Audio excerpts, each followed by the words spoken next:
కొమురం భీం ఆసిఫాబాద్ జిల్లాలో 10వ తరగతి విద్యార్థులకు పోలీస్ శాఖ అండగా నిలిచింది.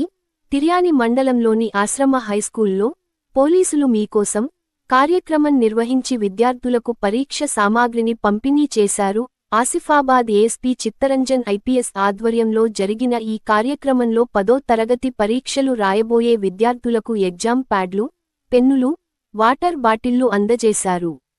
పరీక్షలు సమీపిస్తున్న నేపథ్యంలో విద్యార్థులు ఏకాగ్రతతో చదివి మంచి ఫలితాలు సాధించాలని ఏఎస్పీ సూచించారు.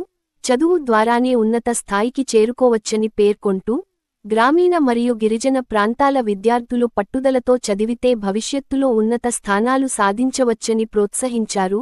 ఈ కార్యక్రమంలో మొత్తం 260 మంది విద్యార్థులకు పరీక్ష సామాగ్రిని పంపిణీ చేశారు. వివిధ పాఠశాలల విద్యార్థులు ఈ కార్యక్రమంలో పాల్గొన్నారు. మొత్తం చదవండి క్వశ్చన్ పేపర్స్. వాడు పైన చెప్తాడు ఎన్ని రాయాలి, ఎన్ని వదిలేయచ్చు, ఎన్ని చాయిస్. కొన్నిసార్లు ప్యాటర్న్ కూడా మారుతూ ఉంటుంది. ఇంతకుముందు పోయిన సంవత్సరం మీకు స్కూల్లో చెప్పిన ప్యాటర్న్ ఉండకపోవచ్చు. 10కి 10 రాయమంటాడు, లేకపోతే 10లో 7 మాత్రమే రాయమంటాడు. సో మీరు ప్రతి ఒక్క క్వశ్చన్ చూడండి. క్వశ్చన్ చూసి మీకు ఏ క్వశ్చన్స్ వచ్చో ఆ క్వశ్చన్స్ మీరు అన్ని టిక్ చేసుకోండి. టిక్ చేసుకున్న తర్వాత మీకు రాని క్వశ్చన్స్ని లాస్ట్కి పెట్టుకోండి, బాగా వచ్చిన క్వశ్చన్స్ని ముందు పెట్టుకోండి. అర్థమైందా? అలాగే ఎగ్జామినేషన్, ఇప్పుడు రేపు ఎగ్జామ్ ఉంటుంది అంటే ఈరోజు 8 గంటలు ఖచ్చితంగా పడుకోండి.